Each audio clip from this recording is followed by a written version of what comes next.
Good morning, everybody, and welcome to the Diary of a CIO podcast hosted by Fruition IT.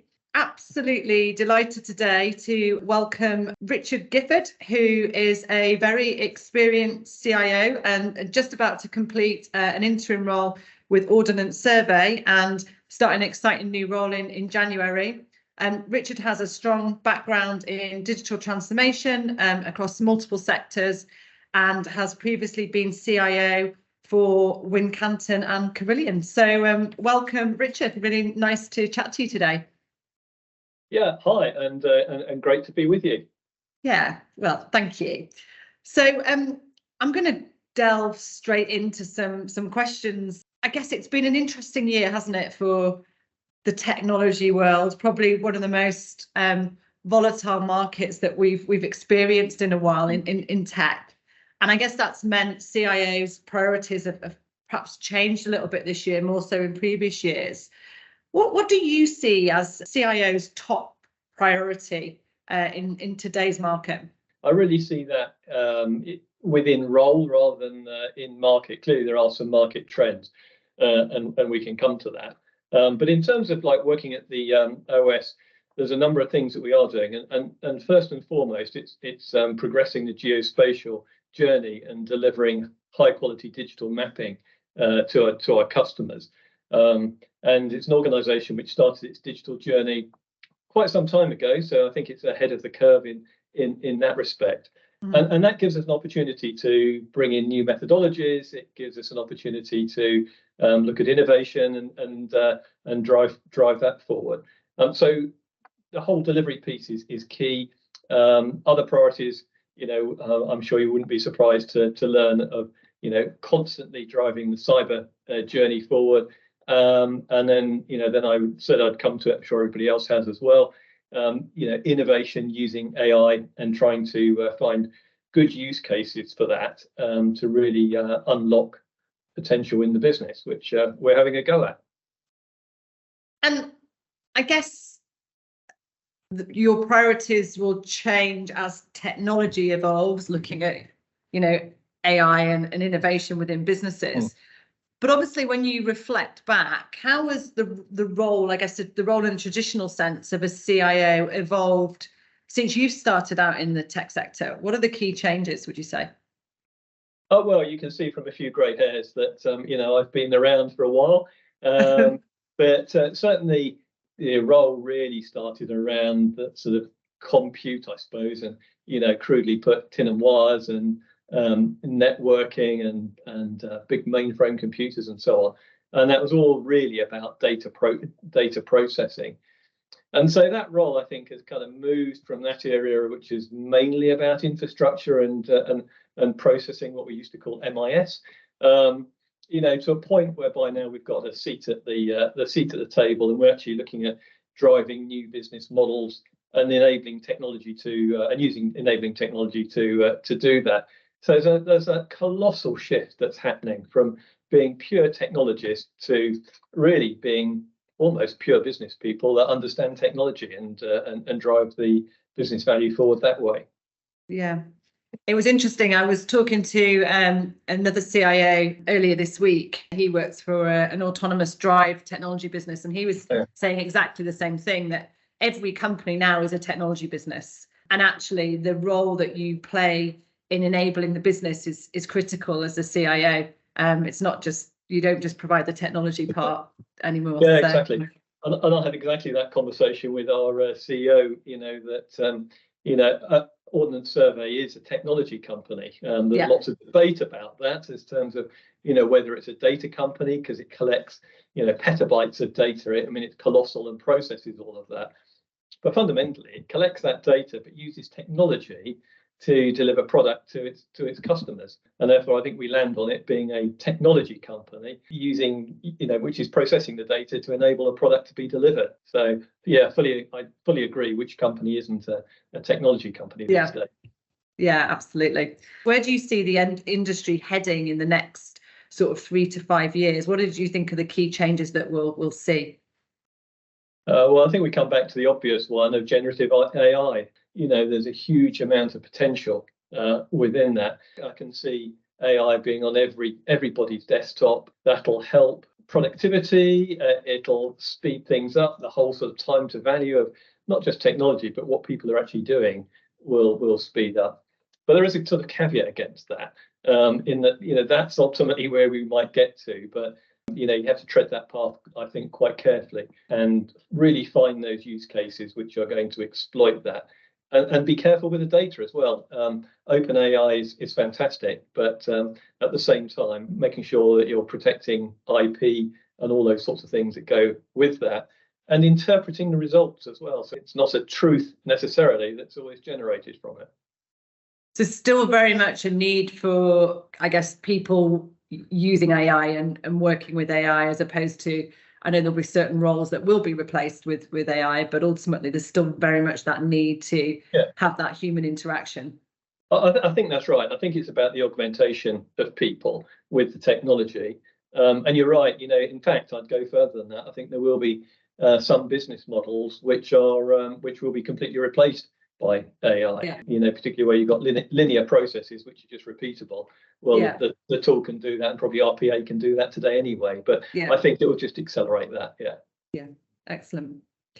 And I guess coming on to talk a bit about you now, and more specific to your career, what do you feel has been your biggest achievement to date in a professional sense? Reflecting that's kind of an interesting one, and I mean, I could quote all sorts of things to you. I could quote ERP replacements, or digitizing transport systems, or some of the work we're doing in geospatial. But I think fundamentally it's about building teams of people, around the objectives, and making sure that strategy and deliverables are there, and you've got a team of people who are capable of outperforming. And I suppose ultimately technology is delivered through people. So having the right team of people in place, and having a highly skilled workforce is absolutely where it's at.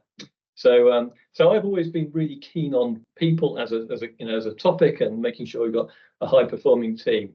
But in particular, measuring that through through staff engagement. So we use staff engagement tools, and always and have done for quite a few years. And then using that to sort of drive conversations. So that's quite a good measure, but it's not the only, it's not the only one. Clearly, that being connected into the teams and into the staff has always been important. So that's what has driven success more, I think, than anything else. And is there a standout team that you've worked with, or a project that's been delivered that really, I guess, needed that that collaboration, that real solid teamwork to be able to achieve success? Is there a team that sticks out in your mind? I think they all stick out for different reasons, quite honestly. there's always been challenges. I mean, even if you could go back to sort of back office and ERP, what project like that isn't without challenges? So if you go from there to the other end of the continuum, where you are looking at pure innovation, and you're looking at some high-end technologies, whereby we've all been on a journey, we're all learning, and just how do you do that, and how do you stay connected as a team? And in that particular area, how do you make sure you fast fail, and capture the result from that, and then build on it, and then go and deliver later on? So I think there's many examples, but I do boil it down to that team cohesiveness. Yeah, and I guess that fast failure, and then kind of moving on from that is kind of leads me on to my next question, really. Thinking back over your career, if you could go right to the beginning and start again, is there one thing that you would have done differently? Is there kind of a stand-up moment you think I would, sliding doors moment maybe, where you think I should have gone in that direction, or should have made that decision? Yeah, that's a great question, and you need to be highly reflective of that. I think the honest answer is yes, many. Probably if I could start. You can give me one. Well, if I could start again with no code type solutions and things, wouldn't it be great to be an entrepreneur? But if I could build on that, I think for me it would be about getting into technology sooner than I did. I left university. I went on a grad scheme with Whitbread. I worked in marketing, and then opportunities led me to technology. And I just regret, but I wish I'd moved into technology sooner than I did. but then I wouldn't have had the commercial background, perhaps. Yeah. Do you think that commercial element is critical to a CIO role? The fact that you think commercially as well as from a technology perspective? I think it is these days. I think the CIO role is a highly commercial role. It is about helping build new business models. It's about leading innovation, and it's about making sure that what you're doing is kind of adding value and helping the organisation succeed. And without that commercial understanding, I think that's not impossible to be a CIO these days. So critical. Yeah. And what are the kind of things at the moment that challenge your thinking, and we might be keeping you up at night, you're thinking, how am I going to overcome this in the business or in your career or whatever? What's keeping you up at night, I guess? It's always a good question, and you probably get a stock answer on this, but I think it's cyber is probably the key thing. You've got a moving target. The risk remains the same. The likelihood just seems to increase, and making sure that you've got good plans in place, you're maturing your posture on that and protecting the organisation. And that's quite a hard thing. That's quite a hard thing to do.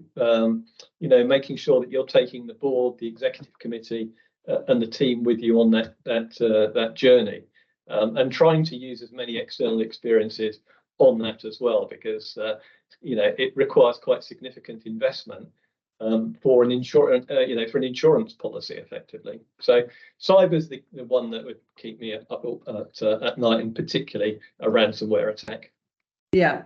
And it's interesting, that's exactly the same conversation I had with another CIO earlier this week. Sure. Exactly the same thing. And he was talking about, it doesn't matter how solid your technology is to protect from a cyber attack. Ultimately, it's about increasing knowledge and training with the people that work in the business, because that's usually where a cyber attack will start. Yeah. How do you deal with that? I agree. I mean, the technology is, I would say, an aspect of this, but the solution to it is having that multi-layered approach, as you were talking about there. So we've recently ran a ransomware scenario through the business, and have done that through business continuity. So I've gone out to each of the business units and said, right, imagine you have got no technology for the next 3-4 months whilst technology try and recover this. And so the classic response is, okay, great, we'll have a look at that. So the first bit is, if you could ship me a laptop this afternoon, then we'll go, no, there is no technology. And you can start to see the penny dropping, particularly like in the OS, which is a huge technology and data company. So it really does get people thinking, actually, I need to reach out to my customers. We need to have that conversation with them. We then need to, reach into all of the other stakeholders and work out how that would work. How do we continue billing people? How do we get paid for this? How do we make sure we've got enough cash to keep the company running? How many projects are in flight which will, need the quarter end or something, in order to reconcile where we are? Pretty complex stuff, but that really brought people to the table and got really good buy-in to that. So, and really all that means is on, day one, week one, there's a plan which no doubt might survive the first day, but would provide some guidance thereafter, but almost certainly not the full plan. That's one half of it. The other bit is, of course, the tech recovery and ensuring that you've got EDR in place, that your backups are air gapped and so on. And I think once you've got those things, you're certainly on a journey to less sleepless nights, let's say. Yeah. Absolutely. I guess nobody wants to experience a cyber attack, but like anything, quite often you learn from challenges that you face, I guess, in any role. What's been your biggest challenge that you faced in your role as a CIO, here or previously, and how have you overcome it? Quite often I find that the business strategy is expressed in terms of numbers. We're going to grow from X to Y. We're going to drive revenue like that. We're going to increase, our EBIT by whatever, and TSR is going to go through the roof. That is normally, how I find things. So the big challenge from that is then saying, well, how are we going to do that? And how do we kind of distill that into a point whereby we can start to engage in that process. And that means lots of conversations with lots of stakeholders, beyond the CFO, who's quite comfortable with his plan to take to the city and explain all of that. It's really getting kind of beneath that and making sure that everything from the purpose through the objectives into what is a strategic delivery plan is articulated.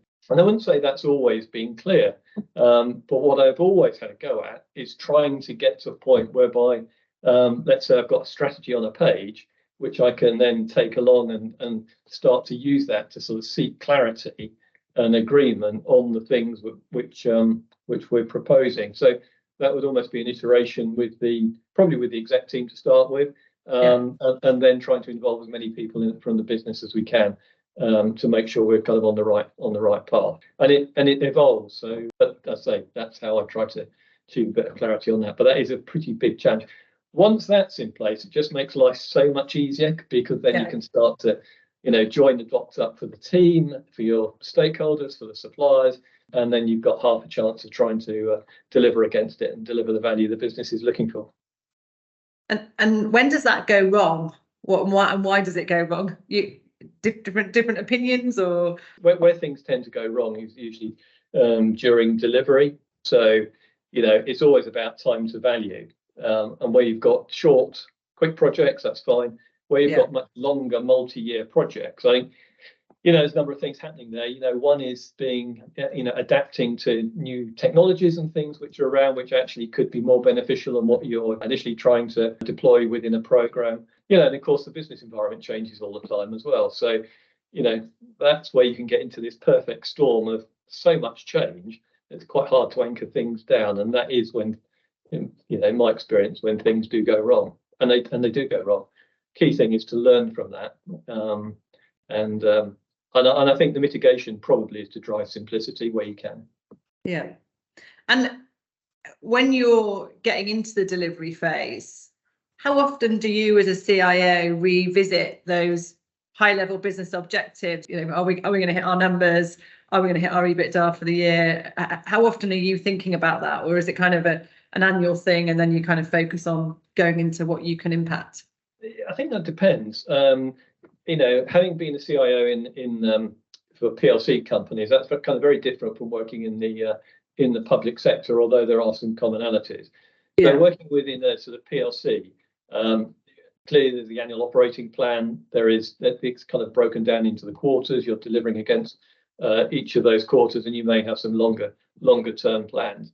I would tend to be all over that and quite close to the program directors who are ultimately responsible for delivering that, whilst being accountable for making sure the benefits are realised. So being very close to that, and being very close to the business cases that define the benefit, and making sure that gets measured at the end of it. The reality is whether we really have time at the end of that to measure all those benefits before we're on to the next thing is subject to some debate, I guess. Working in the OS within the public sector, things are slightly different there, where an annual £100 million contract, which is being delivered in that broadly technology, there are very clear milestones that we're delivering against on that. So every 6 months there are big delivery drops, and those all are, I think in our speak, dingable. So we're very, very lined up behind that, and making sure that, again, anything that is likely to fall behind track, is escalated quickly, and we're on that. But it has a slightly different cadence, and therefore we're really doing heavy duty reviews every 6 months, as opposed to quarterly, monthly, and so on. Thinking about obviously innovation and change in the market and trends. Obviously you've been really exposed in your current role at Ordnance Survey to how technology is evolving. As an individual, how do you make sure you stay current, not just in your current kind of specialist sector, but from a broader perspective? Well, a couple of things there. One is through networking. Okay. So I'll make sure that I'm connected in with my peers, and there's no end of opportunities, as you can imagine, to do that in the sort of the evenings and various events which are held. So that's one area. I think the other one is tapping into research organisations. Not sure on this show whether I can mention the G word or the F word. Oh yeah, absolutely. Yeah. Well, so Gartner and Forrester, so linking in with that, and I've always used those throughout my career to both get information and test scenarios, and that's been quite helpful, particularly where you can get a huge amount of desktop research done by those guys rather than having to do that yourself. So again, that does accelerate you. So that's one way of doing things, and then of course, then suppliers, and then doing MVPs with them as well. You learn a lot from that process. And quite often, it's interesting you talked about the networking side, because quite often when I speak to people at your level, they'll openly admit that they've stopped networking and they've stopped investing time into their own network. Because you get to a certain level, I guess, in an organisation, and you become extremely busy, and actually it just doesn't become a priority. And I think this year has been quite a leveler in that respect for quite a lot of people who have had to really think about their own individual networks again. Are there kind of any kind of tips, I guess, that you've got? Are there any particular good networking events that you've been to that, at sort of CIO level that you'd suggest? So you're right. I mean, I've stopped going to events that have got 20,000 people type of thing there. Equally, I've stopped going to I could dine out every night of the week at the networking event if I wanted to. You'd be very tired. But there are a number of sort of industry specific groups or sectors that's worth connecting into. So trying to understand what people in the same sector are doing and where their challenges are. Sometimes that can be quite useful. And then there are one or two groups that do have, let's say, seasoned professionals in them. It's useful just to go and have a discussion. So it's not necessary that you're taking a use case in and saying, how do I solve for this? But just having that general discussion and feel for what's going on is always a good thing. Yeah. It's interesting that you've got real benefit from doing that. I appreciate it's a balancing act where time's concerned and making sure you're investing your time in the right events or dinners or whatever. But it's interesting that you get value from that. So looking at your experience of teams, we touched on this earlier, to get more balanced opinions and I guess balanced input into how a business needs to operate. And diversity and inclusion is, extremely important, particularly in technology. How do you keep your workforce diverse and inclusive to make sure that you are creating equal opportunities, but also getting that broader, experience and expertise within the business that's so important? OS take this very seriously and have done for quite some time. That's not to say the workforce is where we need it to be. There's quite a bit more work to be done in that, and we've got programs which are running where we're training everybody in allyship, for example, and getting a good understanding right across the team about what that entails and the importance of that. We're really conscious of the whole topic, right from recruitment and onboarding, and all the way through to promotion boards and team structuring and so on. So really, really conscious of that, and really conscious of the whole sort of neurodiversity piece as well, which features quite strongly inside all of that, as you can imagine. And we are having some really interesting outcomes from all of this, which perhaps we wouldn't have got before. And I can think one outcome was we were looking for a particular cyber analyst. An advertisement had been constructed. I think it went into LinkedIn, and we got half a dozen results, all from the standard sort of white males, if you like, and we just missed the mark, right? When we then looked at that and said, well, what have we written there, and why is that not attracting people?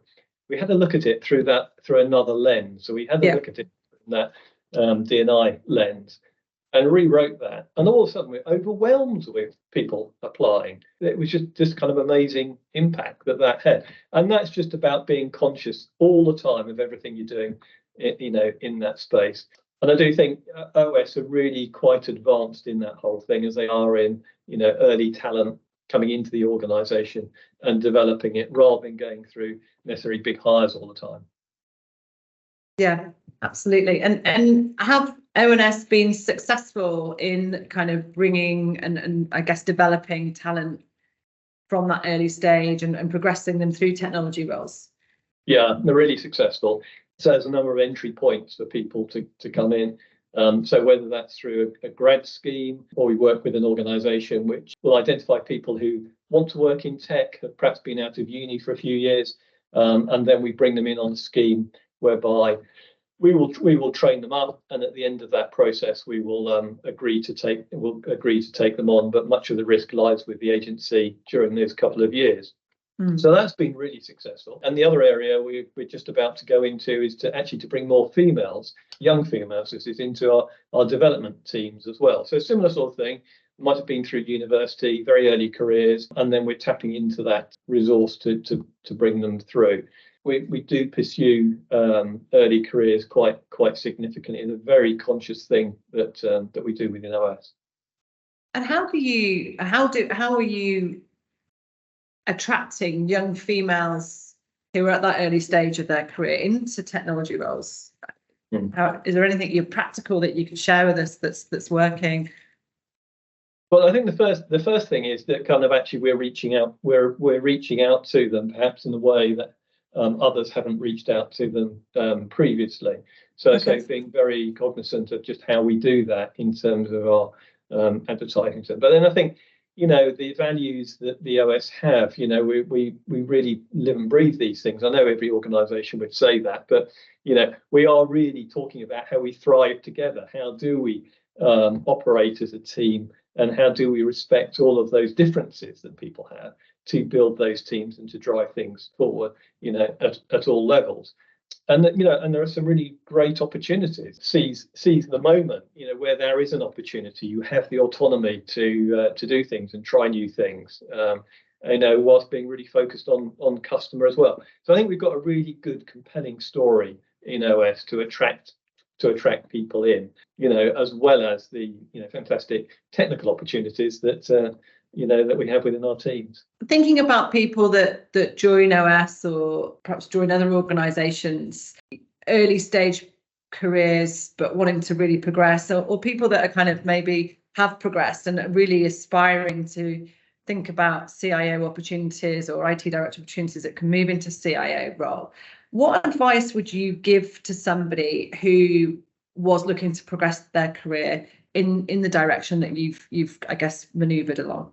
I think it's just be very, very clear on what it is you're trying to achieve within your role. I'm quite often accused of preaching divine dissatisfaction, and by that, what I really mean is, just looking at actually how could things be done differently? Where are opportunities?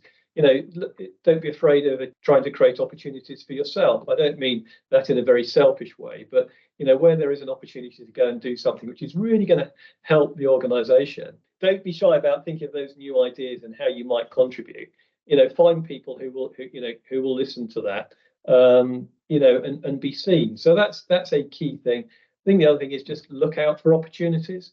If you are going to go from sort of grad entry through to CIO or C-suite type position, I think also you have to be cognizant of how long you are in any one role, and the need to move. And that's not necessarily an upwards move all the time, and there could be sideways moves to go and get more experience. But I would be, I'd have an eye on that and look at that quite carefully. Would it be fair to say then that maybe advice would be the opportunity won't come and find you, that you have to actually not fight for it, but almost work for it and carve out why you should be given that opportunity, and it's not going to land on your lap just by doing a really great job in your current role, that you've got to actually go and seek it and demonstrate and I guess build that credibility that you're that the right person to move into that role. Yeah, no matter how hard you might wish that to be true, it's just not going to happen. So that's right. So it's eyes and ears open, and get the right experiences, move around, and and your luck will happen, I suppose. Do you think you need to be ambitious and driven to be a CIO? Do you think that's the key traits that you'd expect you've got to have? I think, you know, when you start to model out what CIO's personality traits are, they do tend to fall into, you know, whether it's sort of Myers-Briggs ENTJ or something, or whether you're kind of completely red and task driven. I think you will find not just the CIOs, but I think you'll find probably most on a C-suite are kind of in that, you know, in that position. So I think you do need to have some fire in your belly, some ambition, you know, and wanting to do things. Yeah, without that, it's unlikely to happen. And you mentioned earlier on our conversation that you could do something different. You might utilize technology and, you know, be an entrepreneur. Do you think that entrepreneurial spirit is needed to progress as a CIO, where you have to look for opportunities? I think that's right. And looking, and when I'm talking about creating new business models as well. So, you know, you're in a very privileged position whereby you do get exposure to technology. You are educated on new technologies and so on, which is fine. But the technology is just kind of one thing. It's the application of that, and then how can you be creative to create, you know, new business models, new revenue streams for your organization using that type of technology. That's one of the things clearly we're paid for. It's a tough gig, right? No, it's not an easy gig, and I say, you know, about the entrepreneur bit. When I left uni, a friend of mine also left at the same time and set up his company. He's no longer working, sits in the sun, having sold his company for a lot of money. So if I'm green-eyed at this point, then you can see why. Yeah. Absolutely. Well, that's, you know, it's been really great to chat to you today, and they're kind of all the planned questions. I do have an additional question for you that was set by Dave, who is the CIO from Oxa, who I've recently spoken to, and he's left a question for you, if that's okay. It's actually quite interesting because it kind of leads to what we were just talking about. But he asked, what is the one non-technical technology skill you'd like to be better at, and why? I think you can always be better at influencing people. So one of the key skills a CIO requires is to take people on a journey, and sometimes to get them to do what they don't want to do, or to go at a faster pace than perhaps they were anticipating. And I think that whole piece around influencing is a skill, you know, that we have. But to have more of it, if that made life a lot easier, then I'd definitely vote to have, you know, have more of that if that's possible. Yeah, it's a good question. Nice. Yeah, good stuff. Well, it's been really great to chat to you, Richard. Thank you ever so much.